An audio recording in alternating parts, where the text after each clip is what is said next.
Welcome to Sheeras ideas.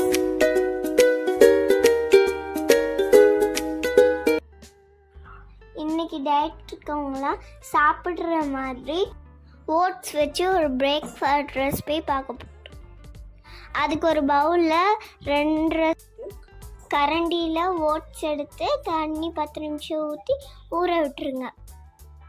இப்போ ஊற வச்ச ஓட்ஸை மிக்சியில் சேர்த்துக்கலாம். கூடவே உங்கள் காரத்துக்கு மாதிரி பச்சை மிளகாய் எடுத்துக்கோங்க.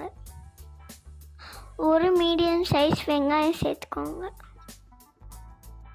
கொஞ்சமாக இஞ்சி துண்டு சேர்த்துக்கோங்க. இப்போ தேவையான அளவு உப்பு சேர்த்து நல்லா மையாக அரைச்சிக்கோங்க. இப்போ நமக்கு ஓட்ஸ் தோசை மாவு ரெடி ஆயிடுச்சு.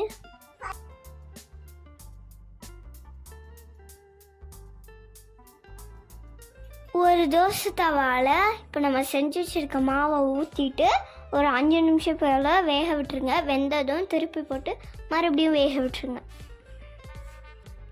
இப்போ நல்ல கிறிஸ்பியான ஓட்ஸ் தோசை ரெடி ஆச்சு. என்ன இப்போது தான் கார சட்னிக்கும் தேங்காய் சட்னிக்கும் சைடிஷாக வச்சு சாப்பிட்டிங்கன்னா சூப்பராக இருக்கும்.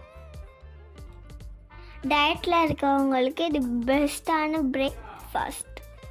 கண்டிப்பாக ட்ரை பண்ணி பாருங்கள். இந்த வீடியோ பிடிச்சிருந்தா லைக் பண்ணுங்கள், ஷேர் பண்ணுங்கள், மறக்காமல் கமெண்ட் பண்ணுங்கள், சப்ஸ்கிரைப் பண்ணிடுங்க. தேங்க்ஸ் ஃபார் வாட்சிங்.